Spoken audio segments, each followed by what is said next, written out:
नमस्ते दोस्तों, आप सभी को विनायक अंबेकर का नमस्कार। आप देख रहे हैं नवभारत 2047 भारत के नवनिर्माण को समर्पित यूट्यूब चैनल। दोस्तों, गए कई दिन से हम भारत के विभिन्न हिस्से में हो रहे डेमोग्राफिक ट्रांजिशन यानी उन हिस्सों की जनसंख्या की स्वरूप में हो रहे या किए जा रहे बदलावों के बारे में बहुत चर्चा सुन रहे थे। हाल ही में इस विषय पर एक आधिकारिक तौर की रिसर्च पेपर अपने देश में प्रकाशित हुई है। उसमें दिए हुए निष्कर्ष बड़े चौंकाने वाले हैं दोस्तों। भारत में सन 1950 और 2015 के दरमियान मुस्लिमों की आबादी में 43.15% की तगड़ी बढ़त हुई है। सन 1950 में मुस्लिमों की आबादी भारत के पूरे आबादी में केवल 9.84% थी, जो साल 2015 में 14.09% तक बढ़ गई है। और उसमें और एक गंभीर बात यह है कि इन 65 सालों में भारत की पूरी आबादी में हिंदुओं की आबादी 7.82% से घटी है। सन 1950 में हिंदू, जो कि पूरी आबादी के 84.68% थे, वो सन 2015 में घटकर 78.06 यानी 78.06% पर आ गए हैं। तो दोस्तों, इसी विषय पर यह वीडियो बना है। मुस्लिमों की बढ़ती आबादी क्या भारत की करेगी बर्बादी। दोस्तों, इस रिसर्च पेपर को बनाया है डॉक्टर शमिका रवि जी और दो उनके अभिभावकों ने। डॉक्टर शमिका जी प्रधानमंत्री जी के इकोनॉमिक एडवाइजर काउंसिल की मेंबर है। उन्होंने अपने इस रिसर्च के लिए association of religion data archives ARDA इस अंतर्राष्ट्रीय संस्था ने प्रसिद्ध किए डाटा का उपयोग किया है। दोस्तों, इस डाटा में साल 1800 के बाद दुनिया भर के 97 धर्म की आबादी के बारे में क्या बदलाव हुए उसकी जानकारी दी हुई है। और उसमें 6.7 करोड़ से ज़्यादा डेटा सेट और पॉइंट्स दिए हुए हैं। ये डेटा कलेक्शन विश्व भर में इस्तेमाल किया जाता है और सबसे ज़्यादा विश्वसनीय माना जाता है। तो दोस्तों, आइए अभी हम समझते हैं इस बढ़ती मुस्लिम आबादी के कारण क्या है, उसके उद्दिष्ट क्या है और ये बढ़ने की उनकी जो मोडेलिटी यानी कार्य पद्धति क्या है। इसके लिए मैं आपको एक न्यूज चैनल का वीडियो दिखा रहा हूं, कृपया उसको देख लीजिए। देखिए, आज एक ऐसी खबर जो यकीन मानिए आपको हिलाकर रख देगी। एक ऐसी खबर जिसमें हिंदुस्तान की पहचान मिटाने की साजिश है। एक ऐसी खबर जो आपको बताएगी कि हिंदुस्तान के बॉर्डर पर कुछ बहुत खतरनाक हो रहा है। जब इन शब्दों को मैं बोल रहा हूं, जो आगे मैं आपको बताऊंगा, आप भी उसको महसूस करेंगे। हिंदुस्तान के बॉर्डर्स पर कुछ बहुत खतरनाक हो रहा है। कैसे बॉर्डर पर कट्टरपंथ का बारूद बिछा दिया गया है, बॉर्डर पर बारूद बिछा दिया गया, और कैसे आप और हम, हमारा जो भारतीय नक्शा है, हम एक गजवा व्यू में पूरी तरह, जो एक चक्रव्यूह होता है ना, उस तरह से आप समझिए गजवा व्यू है। पूरी तरह से हम लोग घिर चुके हैं। सिर्फ भारत का नक्शा देखिए, हम आपको दिखाते हैं। सिर्फ भारत का नक्शा देखिए और समझिए कि कैसे बॉर्डर पर इस्लामीकरण का लक्ष्य पूरा हो गया है। बॉर्डर पर इस्लामीकरण का लक्ष्य पूरा हो गया है। मिशन गजवा हिंद पूरा हो गया है। इंडिया में तो प्लान चल रहा है ना 2047, लेकिन बॉर्डर पर तो गजवा हिंद पूरा हो गया है। बॉर्डर पर गजवा हिंद का मिशन इस्लाम सफल हो चुका है। समझिए, आंकड़े बताऊंगा, आप हैरान हो जाएंगे। सुने नहीं होंगे ये रिपोर्ट, कोई दबाकर बैठे हैं लोग इस रिपोर्ट को। यूपी बॉर्डर से लेकर राजस्थान बॉर्डर और उत्तराखंड से लेकर असम तक बॉर्डर पर मुस्लिम आबादी इतनी तेजी से बढ़ी है, इतनी तेजी से बढ़ी है, जिसे जनसंख्या जिहाद एक तरीके से इसे कहा जा रहा है। देखिए, नेपाल से सटे यूपी बॉर्डर पर मुस्लिम आबादी 32% तक बढ़ चुकी है, 32%। ये रिपोर्ट है, यूपी पुलिस की रिपोर्ट है जो मैं आपको बता रहा हूं। और इसी के आधार पर कहा जा रहा है कि बीएसएफ को अब आगे बढ़ने दिया जाए। 50 किलोमीटर के बाद अब 100 किलोमीटर तक बॉर्डर पर आने दिया जाए। नेपाल से सटे यूपी बॉर्डर पर मुस्लिम आबादी 32% तक बढ़ चुकी है। और सुनिए, बॉर्डर एरियाज में जो गांव हैं 116 के करीब गांव, उसमें मुस्लिम आबादी 50% से ज्यादा बढ़ गई है। बॉर्डर एरियाज के, यूपी के बॉर्डर्स के 116 गांव में मुस्लिम आबादी 50% से ज्यादा बढ़ गई है। यूपी के 7 जिलों में मुस्लिम आबादी 50% बढ़ी है। वो कौन कौन से जिले हैं वो भी है मेरे पास। महाराजगंज, सिद्धार्थनगर, बलरामपुर, बहराइच, श्रावस्ती, पीलीभीत, लखीमपुर खीरी, ये वो 7 जिले हैं जिनमें मुस्लिम आबादी बताया जा रहा है बेतहाशा बढ़ी है। फिगर्स जो है वो 113 गांव की 50% है, 7 जिलों में 32% है। और सुनिए, 303 गांव, 116 गांव की बढ़ी 50%, 303 गांव उत्तर प्रदेश के बॉर्डर एरियाज में, वहां पर मुस्लिम आबादी जो बढ़ी है 30 से 35% तक बढ़ गई है। 303 गांव में 30 से 35%, मतलब जैसे कोई जनसंख्या जिहाद चल रहा है, कोई घुसपैठ हो रही है, ये कुछ बहुत खतरनाक हो रहा है। और आगे आप समझिए इसको, यह भी बताया जा रहा है रिपोर्ट में कि मस्जिद और मदरसों की संख्या में अचानक से जंप आ गया उन बॉर्डर एरियाज पर। वो संख्या बताई जा रही है 25%। ये यूपी की बात हुई। आगे बढ़िए, असम, बहुत ध्यान से सुनिएगा, यह खबर हैरान कर देने वाली है। आप भी महसूस करेंगे कि बॉर्डर पर कुछ बहुत खतरनाक हो रहा है। असम में, जैसे आपको बताया यूपी का जो बॉर्डर लगता है, असम के साथ जो बॉर्डर लगता है, असम में जो बॉर्डर लगता है, बॉर्डर पर मुस्लिम आबादी 30% से ज्यादा बढ़ गई है।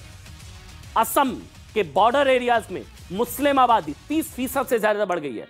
यहां पर भी बताया जा रहा है रिपोर्ट में कि मस्जिद मदरसों में अचानक से बढ़ोतरी हुई है। यह असम में हो रहा है, यह उत्तर प्रदेश में हो रहा है, राजस्थान के जो सीमावर्ती इलाके हैं वहां पर हैरत अंगेज जनसांख्यिकी असंतुलन देखा गया। अचानक से मुस्लिम आबादी बढ़ती हुई नजर आई है। सीमावर्ती इलाकों में तेजी से मुस्लिम आबादी बढ़ी है और वहां पर भी मस्जिद मदरसे अचानक से बढ़े हैं। उत्तराखंड, ये सारे बॉर्डर एरियाज हैं।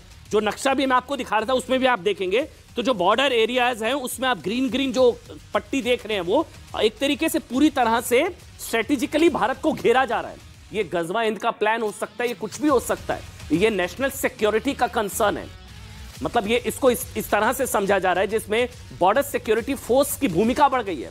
उत्तराखंड में बॉर्डर इलाकों में मुस्लिम आबादी में बढ़ोतरी, बॉर्डर इलाकों से मस्जिद मदरसे की संख्या बढ़ी। पश्चिम बंगाल में पहले से ही आप जानते हैं, वहां तो सीएम ये कह देते हैं कि कोई हाथ लगा के दिखा दे रोहिंग्याओं को, घुसपैठियों को। यही होता है, यही तुष्टीकरण वाली पॉलिटिक्स होती है। बांग्लादेश से सटे कई इलाके मुस्लिम बहुल है। बॉर्डर पर तेजी से मुस्लिम जनसंख्या में बढ़ोतरी हुई और कश्मीर तो पहले से ही मुस्लिम बहुल है। केरल 75 जिले, वो सारी चीजें हैं। लेकिन असम के मुख्यमंत्री हिमंता बिस्वा शर्मा ने भी बॉर्डर पर ये जो बारूद बिछाया जा रहा है, बॉर्डर पर जो मुस्लिम आबादी बढ़ी है, घुसपैठिया बारूद है, ये धर्म विशेष वाला बारूद की बात नहीं कर रहा हूं, जो घुसपैठिया बारूद बिछाया जा रहा है भारत के खिलाफ, हिंदुस्तान के खिलाफ, उस पर उन्होंने भी चिंता जाहिर की। एक बार जल्दी से सुना दीजिए। Now it has been proved beyond reasonable doubt that Assam is becoming a hotbed for Islamic fundamentalism. अब देखिए, बॉर्डर पर मुस्लिम आबादी में हैरत अंगेज बढ़ोतरी को सुरक्षा एजेंसियों ने खतरनाक बताया है। तो सवाल यह है कि क्या यह घुसपैठ का नया डिजाइन है या फिर बॉर्डर पर भारत को बर्बाद करने का प्लान है। वैसे कहने को हिंदू राष्ट्र है लेकिन बॉर्डर मुस्लिम हो गए। समझिए, हिंदू राष्ट्र, बॉर्डर मुस्लिम हो चुके हैं। भारत को चारों तरफ से, ये जो नक्शा मैं आपको बार बार दिखा रहा हूं, देखिए भारत को चारों तरफ से, उत्तर प्रदेश, बंगाल और बिहार, इसके अलावा असम, पूरी तरह से भारत को चारों तरफ से घेर लेने की खतरनाक साजिश हो रही है। क्या ये इंडिया के लिए वेकअप कॉल है? ये जनसंख्या नियंत्रण से बड़ा मुद्दा नेशनल सिक्योरिटी का है। दोस्तों, सुना आपने, मुस्लिमों की आबादी का बढ़ना कोई अपघात, गलती से नहीं हो रहा है। ये कोई संयोग नहीं है, ये एक सोचा समझा प्रयोग है।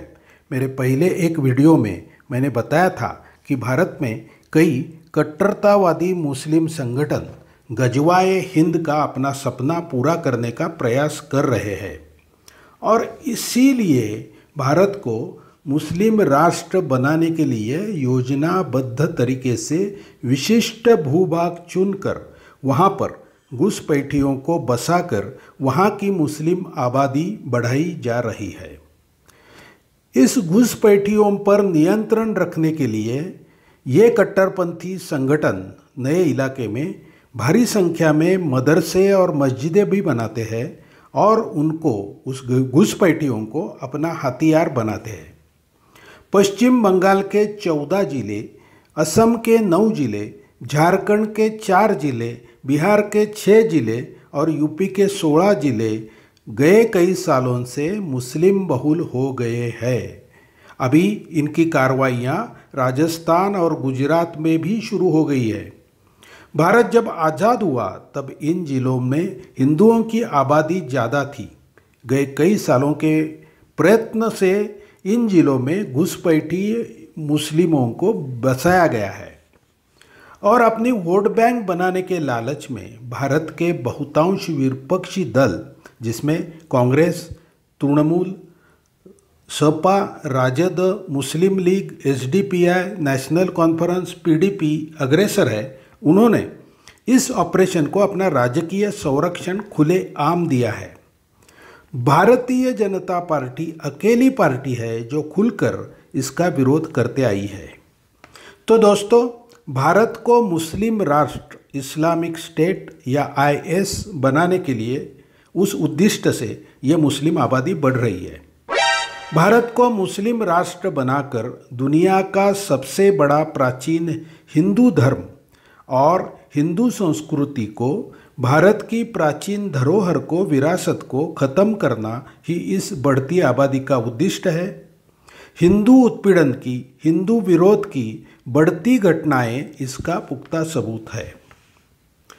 अब इस बढ़ती आबादी के कारणों का जानना बहुत आसान है। भारत के मुस्लिमों को भारत का सिविल कोड लागू नहीं होता है, इसलिए नेहरू जी की कांग्रेस ने देश को आज़ादी जब मिली तब से मुस्लिम तुष्टीकरण की राजनीति अपनाई है। उनके पोते राजीव गांधी ने शाहबानो केस में सुप्रीम कोर्ट ने दिए हुए फैसले को निरस्त करने के लिए 1986 में अपने नाना से ज़्यादा मुस्लिम तुष्टीकरण कर दिखाया है। इसके चलते ही कांग्रेस की शासन में मुस्लिम 4-4 शादी करते रहे और मुस्लिम जनसंख्या बढ़ाते रहे। सन 1985 में राजीव गांधी ने सिटीजनशिप अमेंडमेंट एक्ट में बदलाव लाकर बांग्लादेशी मुस्लिम घुसपैठियों को भारतीय नागरिकता देने का प्रावधान भी किया।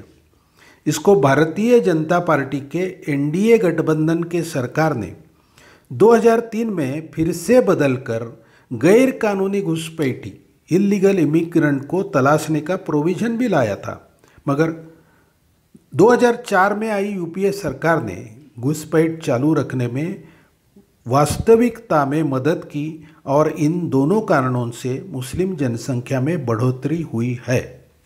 तो दोस्तों, यह एक प्रकार का जनसंख्या जिहाद अपने देश में कांग्रेस काल से खुलेआम चलते आ रहा है। इसे रोकने के लिए मोदी सरकार ने सीएए और एनआरसी लागू करने की घोषणा की थी और उस दिशा में कई महत्वपूर्ण कदम भी उठाए थे, मगर सिर्फ सीएए की घोषणा करने के बाद में देश में विरोधी दल और कट्टरपंथी मुस्लिम नेताओं ने इसका जमकर विरोध करना शुरू किया और शाहीन बाग आंदोलन जैसे दीर्घकालीन आंदोलन चलाए गए। उसके बावजूद भी मोदी सरकार ने सिटीजनशिप अमेंडमेंट एक्ट को जनवरी 2020 से लागू किया है। इस चुनावी प्रचार के दरमियान मोदी जी हमेशा इस मुस्लिम आक्रमण की ओर इशारों में बात करते आए हैं। हम सभी हिंदू भारतीय नागरिकों की यह जिम्मेदारी है कि कट्टरपंथी मुस्लिमों की इस देश विरोधी, भारत विरोधी चाल को हम खुद अच्छी तरह से समझें और अपने अन्य हिंदू भाई बहनों को भी समझाएं। दोस्तों, 2024 का चुनाव अपने देश के दृष्टि से एक निर्णायक चुनाव है। इस चुनाव में मोदी जी का जीतना बहुत आवश्यक है। कृपया इस बात को आप खुद समझें और ज़्यादा से ज़्यादा लोगों को समझाएं। दोस्तों, इस चैनल को आपने अभी तक सब्सक्राइब नहीं किया है तो ज़रूर कीजिए और यह वीडियो यदि आपको पसंद आया है तो ज़रूर लाइक कीजिए। जय हिंद, जय सिया राम।